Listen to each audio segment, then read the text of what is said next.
सारला ने डर से अपने पति की तरफ देखा। इनसे कुछ मत कहिए जी, ये मेहमान हैं। नहीं सरला, इसे पता होना चाहिए, नहीं तो ये लापरवाही में कुछ गलत कर बैठेगा। क्या हुआ है रामलाल जी, आप लोग इतना डर क्यों रहे हैं एक पुरानी हवेली से?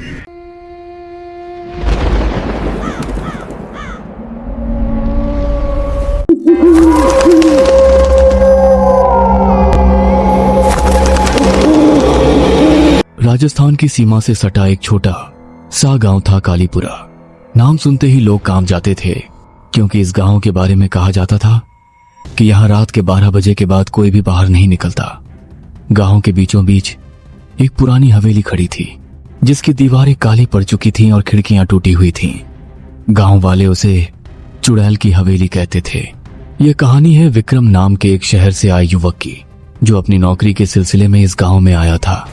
उसे नहीं पता था कि यह रात उसकी जिंदगी की सबसे भयानक रात बनने वाली है। विक्रम शाम को गांव पहुंचा। बस स्टैंड पर उतरते ही उसने देखा कि सूरज ढलने लगा था और गांव के लोग जल्दी जल्दी अपने घरों की तरफ भाग रहे थे। उसने एक बूढ़े आदमी से रास्ता पूछा, जो एक चाय की दुकान पर बैठा था। बाबा, मुझे रामलाल जी के घर जाना है, वो कहाँ मिलेंगे? बेटा, अभी शाम ढल रही है, जल्दी चले जाओ। रामलाल का घर हवेली के पास वाली गली में है, पर हवेली के पास से मत जाना। क्यों बाबा, भूत है क्या वहाँ? हंसो मत बेटा, तुम शहर के लोग नहीं समझोगे। यहाँ जो एक बार उस हवेली की तरफ रात में देख लेता है, वो फिर कभी पहले जैसा नहीं रहता। 20 साल से यही चल रहा है। अच्छा ठीक है बाबा, मैं ध्यान रखूंगा। विक्रम ने बात को मजाक में उड़ा दिया और अपने बैग को कंधे पर टिकाकर चल पड़ा। रास्ते में उसे वही हवेली दिखी, ऊंची, काली और डरावनी, मानो पहाड़ी पर बैठा कोई विशाल काला जानवर हो। खिड़कियों से जैसे कोई अंधेरा बाहर झांक रहा हो। उसने अपने मोबाइल में समय देखा, शाम के 7 बज रहे थे।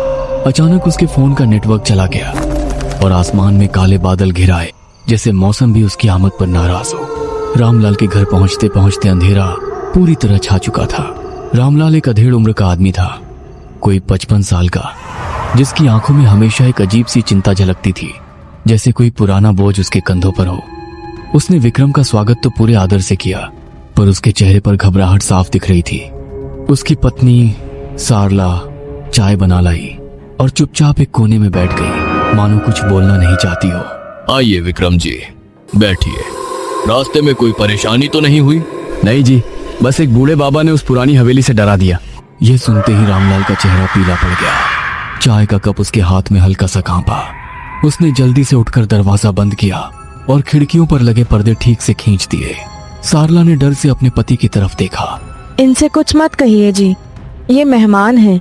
नहीं सरला, इसे पता होना चाहिए, नहीं तो ये लापरवाही में कुछ गलत कर बैठेगा।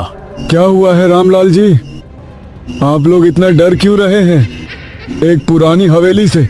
रामलाल कुछ देर चुप रहा, जैसे शब्द ढूंढ रहा हो। फिर उसने गहरी सांस ली और बोलना शुरू किया। विक्रम जी, वो हवेली सिर्फ एक कहानी नहीं है। मैंने खुद अपनी आंखों से वहां कुछ देखा है और किया भी है। क्या देखा था आपने और किया क्या था? आज से 20 साल पहले उस हवेली में एक औरत रहती थी, कमला। वो बहुत सुंदर थी, विधवा थी, अकेली रहती थी और जड़ी बूटियों से लोगों का इलाज करती थी।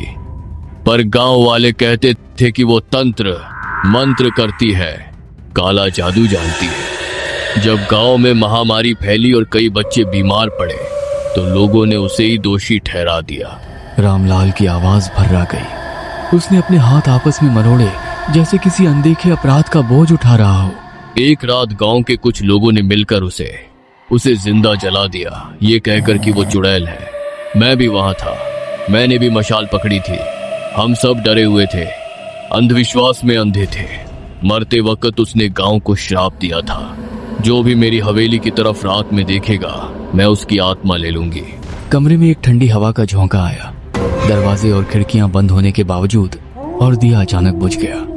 सारला ने डर से अपनी सांस रोक ली। उस रात के बाद से हर साल गांव से कोई एक इंसान गायब हो जाता है, कभी वापस नहीं आता। पिछले साल हमारे पड़ोसी का बेटा गायब हुआ था। इस बार का साल भी पूरा होने वाला है और अभी तक कोई नहीं गया। ये सब अंधविश्वास है रामलाल जी, कोई ना कोई भागकर शहर चला गया होगा या जंगली जानवर ने। मैं नहीं मानता ऐसी बातें। रामलाल कुछ और कहने ही वाला था कि तभी बाहर से एक तेज चीख सुनाई दी, किसी औरत की चीख जो धीरे धीरे एक ठंडी भयानक खांसी में बदल गई। दोनों सन्न रह गए। सारला ने अपने कानों पर हाथ रख लिए। वो फिर आ गई। हे भगवान, वो फिर आए हैं। रात के लगभग 11 बजे विक्रम को नींद नहीं आ रही थी। उसने जो कुछ सुना था वह उसके दिमाग में घूम रहा था। हालांकि वह इसे मानने से इनकार करता रहा। बाहर हवा तेज चल रही थी और पेड़ों की टहनियां खिड़की से टकरा रही थी, जैसे कोई अंदर आना चाहता हो। तभी उसे एक धीमी आवाज सुनाई दी, जैसे कोई उसका नाम पुकार रहा हो, बहुत दूर से, पर साफ साफ। भाग दो देखने के लिए सब्सक्राइब करें या 20 लाइक